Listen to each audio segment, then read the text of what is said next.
Hey YouTube. Oh, nice big bright smile, right? I'm actually really tired. It is currently 2:30 in the morning. Sorry, I had to look at the clock. But I wanted to make a video.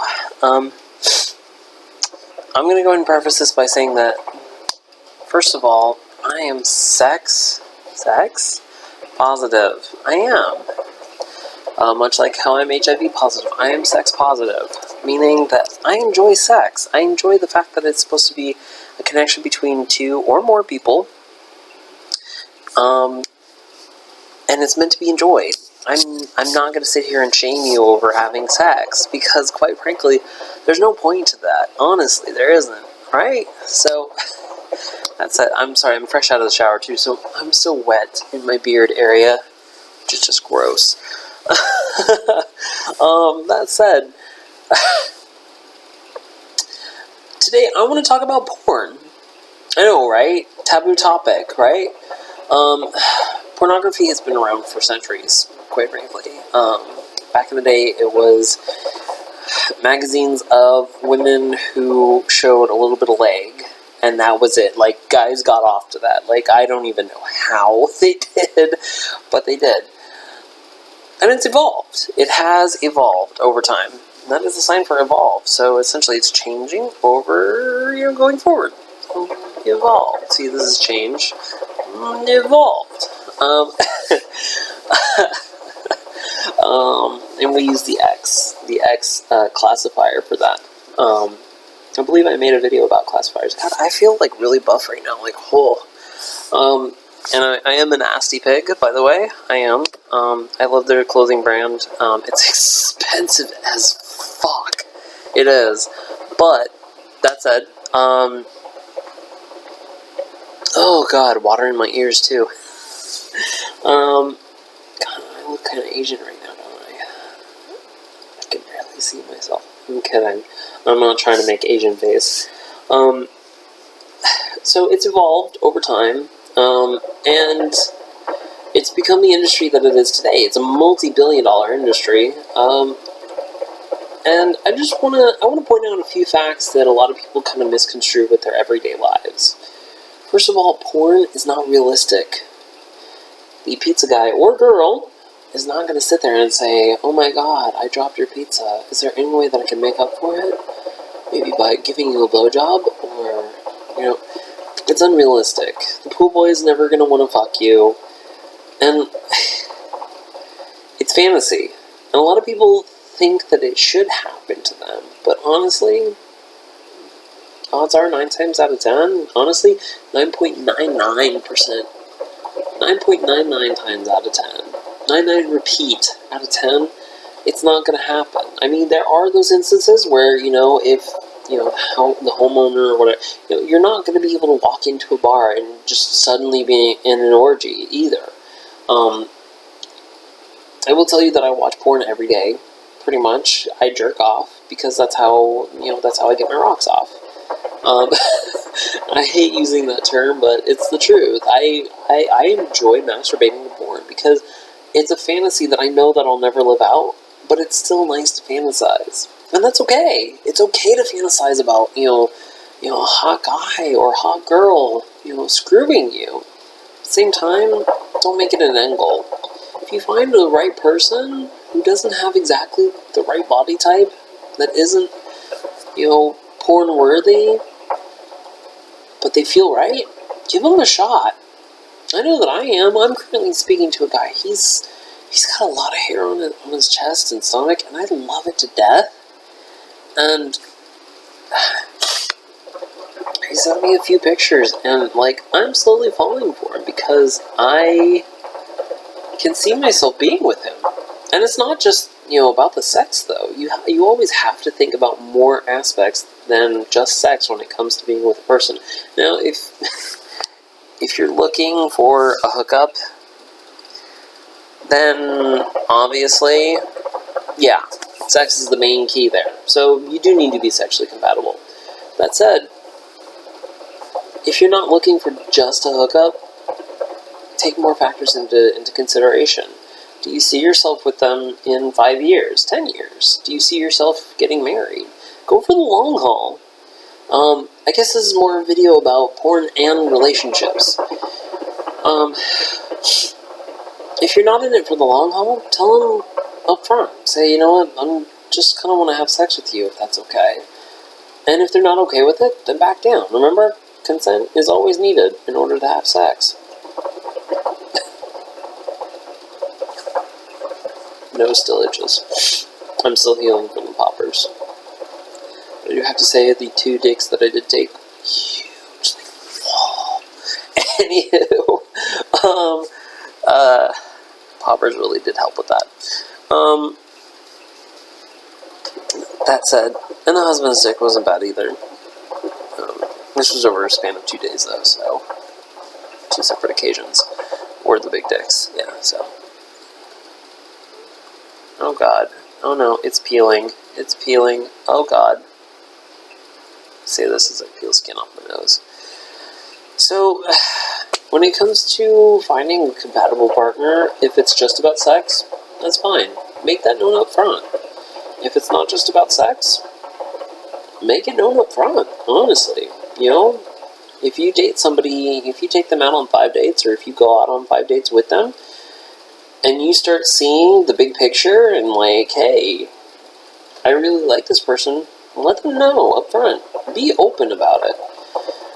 I have no filter, so there's no way that I can just sit there and hide it. When I'm falling for someone, I let them know, and I've already let him know I'm falling for him.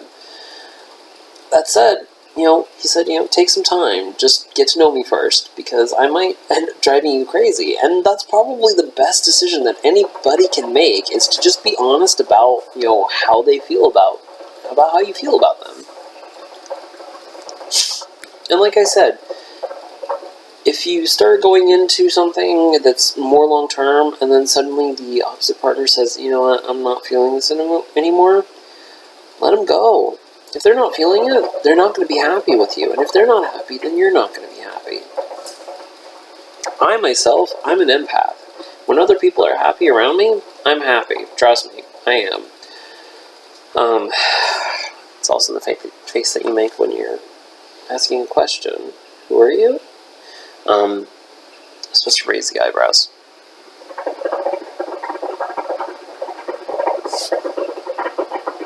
Yeah, anyways.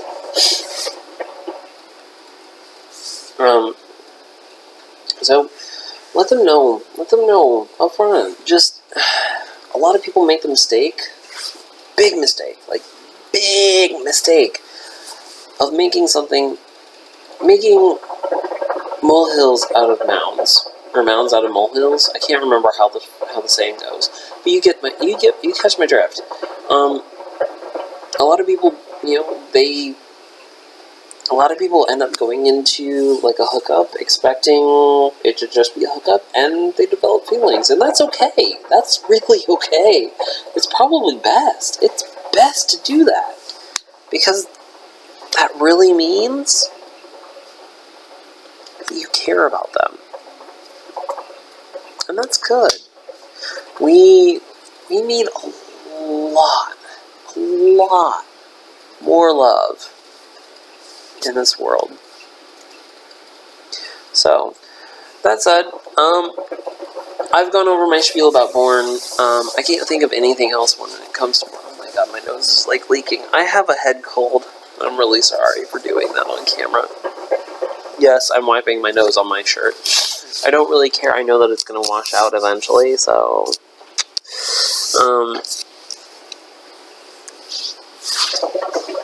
So just to recap. Porn, unrealistic. Don't think that it's ever going to happen to you. Porn is okay. Porn is not a bad thing. It's actually categorized as a sex aid. That's how it's seen by the government. The government says porn is a sex aid. A lot of guys have to watch it in order to get hard before they fuck their girl or they fuck their guy, and that's okay. It helps people get into the mood. That's E. That's emotion, but it also stands for mood. It's a sex aid, so That's okay. My ex, he didn't like porn. He did not like porn. Sorry, I'm trying to fingerspell it. P-O-R-N. Which was actually part of the detriment of our relationship. We stopped having sex the last year and a half of our relationship.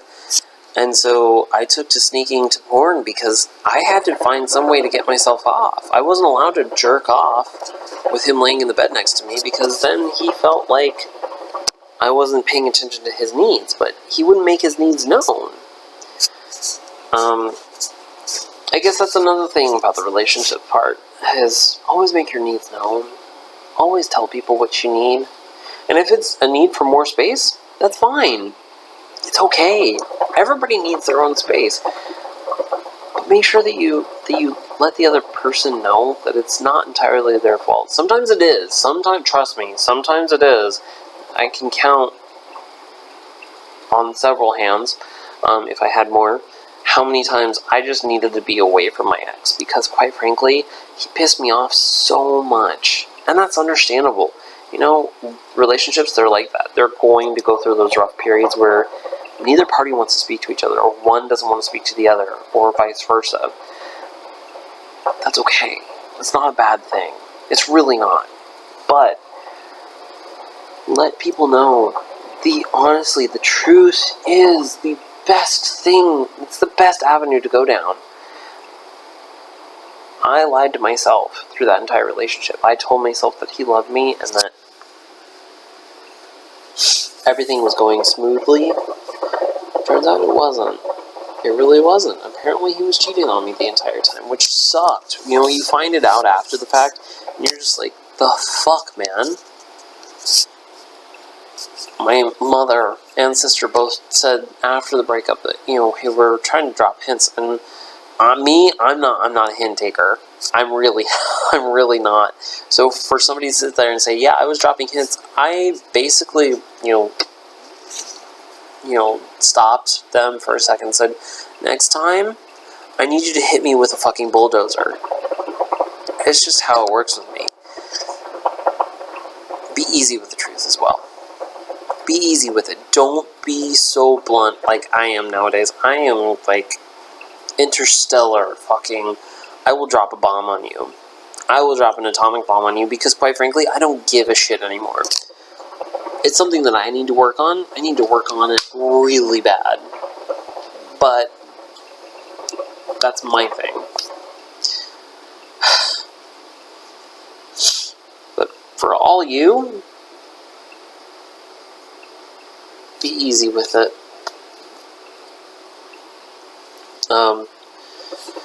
Be easy with it and be gentle. Be gentle. That's actually soft, but I guess it could mean gentle as well. Be gentle. It's never nice to be. It's never nice to have an atomic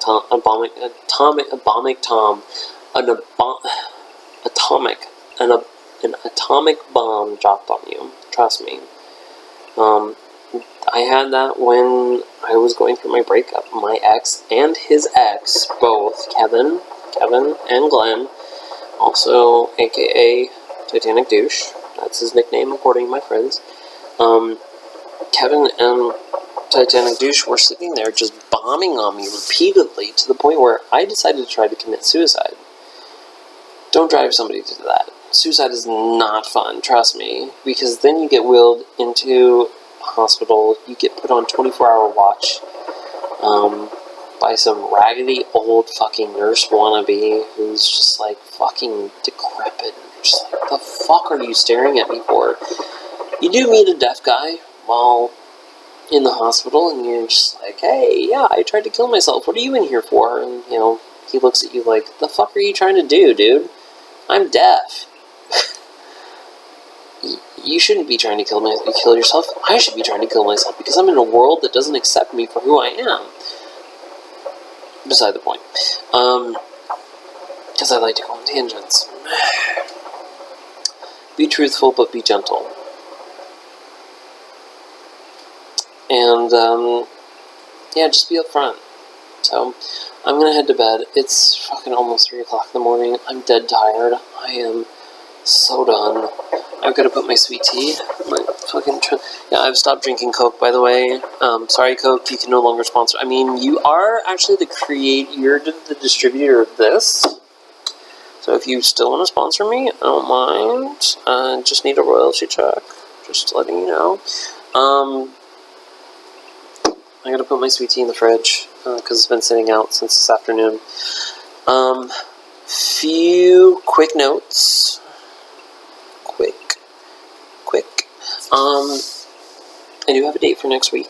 I don't have a specific day, but I'm really happy about it. It's with the guy that I'm falling for, like, immensely, unfortunately, and he has my YouTube channel. Shit, why am I saying all this on camera?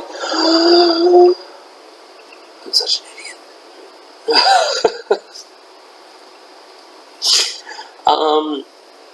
But I'm excited about it. I'm excited because I like him. I do. I like him. That's where my phone is right now, so I like him.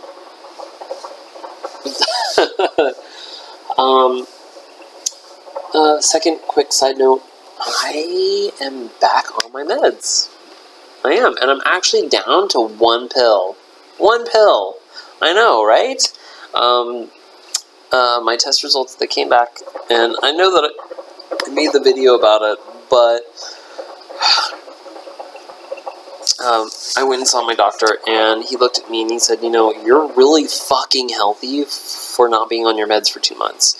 My white blood cell count was above 500, which he liked immensely, and my viral load was at around 700. 700. So, it's not bad. He basically said that I'm still undetectable by all counts, and I'm really happy about it. But I'm also happy to be back on my meds. So, alright, I'm heading to bed. I hope you all have a great rest of your night, and I will see you next time. Okay? Bye.